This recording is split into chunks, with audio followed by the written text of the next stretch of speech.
Have you ever heard the doorbell ring and instead of feeling excited, you felt a quiet dread? It's not that you dislike the person visiting. It's not that you're angry or antisocial. It's something deeper, a whisper from within, asking for space, silence, and solitude. And yet society tells you to smile, to welcome people, to always be open and available. So you do. You put on the polite mask. You serve the coffee. You make small talk. But inside, you're exhausted, drained, even disoriented. If this sounds familiar, take a breath. Because you're not broken. You're not being rude. And no, you're not strange. What you're feeling is not only valid, it may be one of the most important psychological truths about who you really are. In this video, we'll explore a deeply powerful idea. Why some people feel an overwhelming need to protect their personal space and avoid visitors, not out of dislike, but out of deep inner necessity. Carl Jung, one of the most profound psychological thinkers of the 20th century, had much to say about this. What you're experiencing may actually be a natural part of your psychological development, not a flaw, but a form of wisdom. So stay with me, because by the end of this journey, you may see your solitude not as something to be ashamed of, but as something sacred. Chapter 1. The Unspoken Discomfort. Let's begin with a truth few people admit. Many of us, especially as we grow older, find ourselves increasingly uncomfortable with unexpected visits. Someone knocks on the door, and instead of joy, we feel unease. Our first instinct is to protect the quiet, the stillness, the peace we've created inside our homes. And here's the thing. You might be friendly, even warm in public. You enjoy conversations, maybe even love certain people deeply. But when it comes to your home, your sacred space, something inside you recoils at the thought of someone else stepping in. Why? Carl Jung might say it has little to do with your social life and everything to do with your psychic energy. Chapter 2. Jung and the Energy of the Soul. Jung introduced the world to two now famous concepts, introversion and extroversion.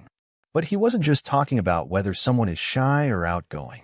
For Jung, these words describe the direction of your psychic energy. Extroverts direct energy outward. They feel alive in the presence of others. Introverts, however, turn energy inward. They recharge in silence.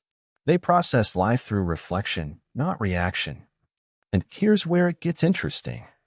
If you're introverted or simply sensitive to energy, your home becomes more than just four walls. It becomes a spiritual cocoon, a sanctuary for your soul. When someone enters it, even a well-meaning friend, they carry more than just their physical body. They bring their emotions, their thoughts, their noise, and your system feels it all. That's why a short visit can leave you completely drained. Not because you're antisocial, but because your inner world needs order to function, and visitors, no matter how kind, bring disruption.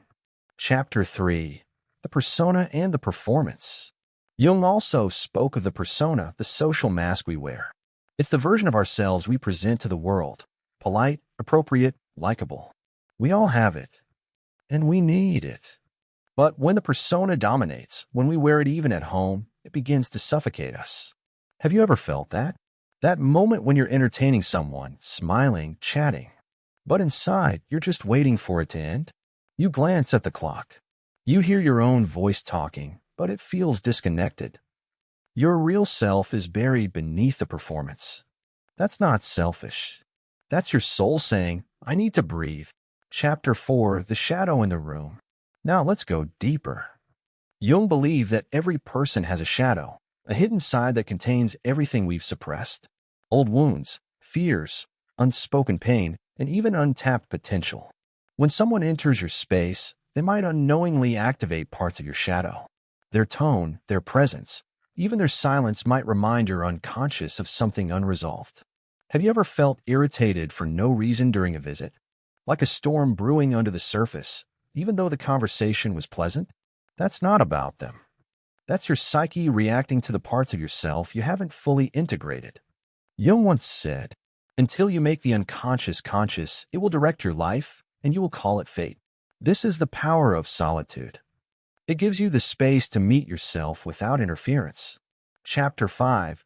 The house is a symbol of the soul. To Jung, the house was not just a place.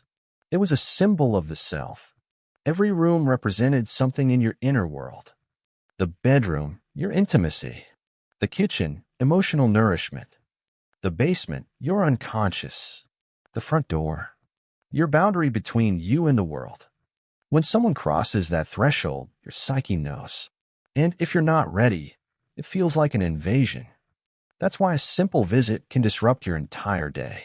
Your unconscious is saying, I'm still building. I'm still healing. I'm not ready to open all the doors. And that's okay. Your boundaries are not selfish. They are sacred. Chapter 6. Embracing the Hermit. In Jungian psychology, there's an archetype called the Hermit. He's not sad. He's not lonely. He's wise. He chooses silence not to escape life, but to understand it. He walks alone with a lantern, shining light in the darkness. His path is one of self-discovery. When you crave solitude, when you want to be alone in your space, it may be your inner hermit calling. It's a sign that your soul wants to pause, reflect, realign. To listen not to the voices around you, but the one within you. Chapter 7. The sacredness of saying no. You are allowed to say no. You are allowed to protect your space, your silence, your soul.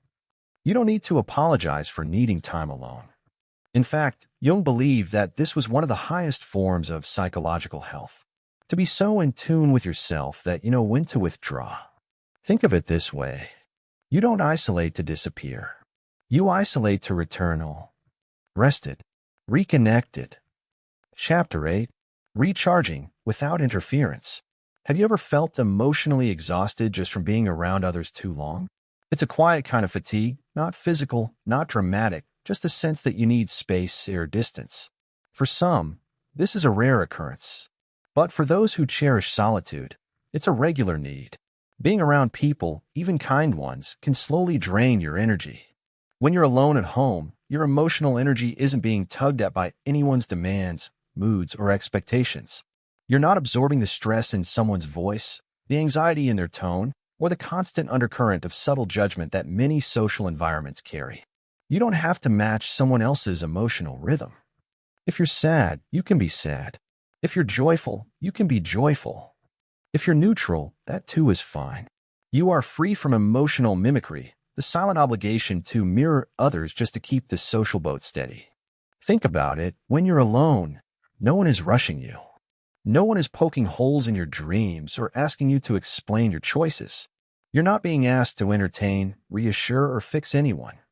You simply are. This kind of environment isn't just peaceful, it's healing. Like charging a phone overnight, solitude restores your emotional battery. And for people who understand this deeply, alone time isn't lonely, it's survival. Over time, this habit of solitude builds a certain resilience. You learn to self-soothe, to listen inward, to trust your own gut. While the world chases validation, those who enjoy their own company quietly refill their spirit in silence.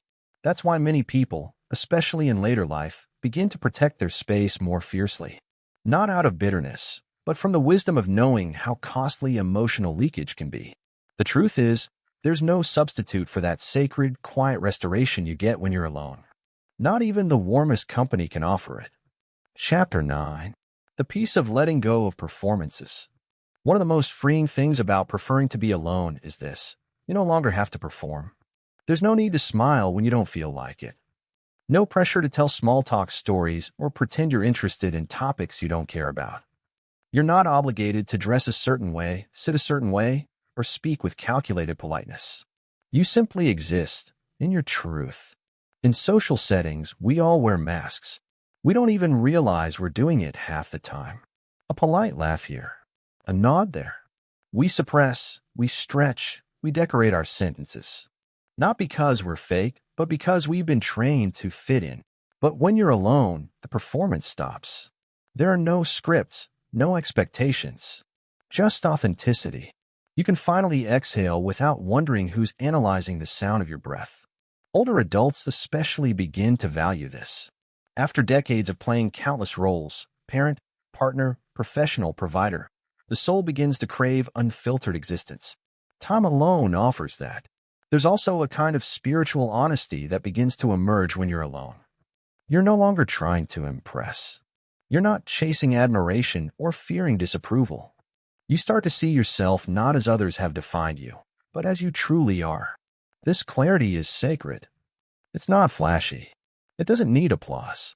But it brings a deep kind of satisfaction that noisy praise never could. In solitude, people find their real voice, not the one tuned to please the world, but the one that hums in harmony with their own soul. Chapter 10. From Isolation to Introspection, the Journey Within. Let's be honest, in today's world, choosing to be alone is often misunderstood. It's labeled as antisocial, sad, or even selfish. But people who prefer solitude don't see it that way. Because for them, solitude isn't isolation, it's introspection. It's a conscious return inward. A sacred space where external distractions fade and internal truths emerge. This is something that Carl Jung often hinted at. He believed that in silence we meet our shadow, the parts of ourselves we've buried, denied, or ignored. And only in solitude can we begin to integrate those parts and become whole. When you're always around people, their voices tend to drown out your own. Your opinions blend into theirs. Your identity begins to dilute. But when you're alone, you return to your center. You begin to ask deep, unfiltered questions. Who am I outside of my roles?